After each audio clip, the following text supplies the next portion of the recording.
And now, News Channel 10's 24/7 local weather first alert forecast.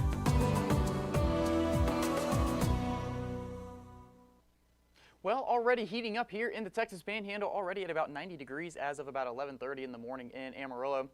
We'll continue to see a mix of sun and clouds throughout the day, probably warming into the mid to upper 90s for our Thursday. A little bit of some cloud cover developing later in the day today as well, and maybe a storm chance moving through the area late this evening into the early parts of the night. Now, these storms, while they do look to be a little bit more widespread than what we've seen the past couple of days, still not nearly a soaking event, probably still very scattered in the way of that coverage, given about a 20 to 30% chance favoring the north part of our area for those storms. A couple of them could be on the strong side as well, but I do think most of us will remain dry. Another day where the UV index is through the roof, rated at a 10 for today. So not only for today, but over the next couple of days, just keep those same tips in mind. Be sure to drink lots of water. Be sure to keep that sunscreen on you, and try and take some breaks if you're doing any heavy lifting, any hard work outside for both today and, like I said, tomorrow as well. Tomorrow just as hot as today, maybe a little bit more in the way of some sunshine, not as much of a rain chance, unfortunately, leaving it at about a 10% for late in the day tomorrow. Wind still out of the southwest at about 10 to 20 miles per hour.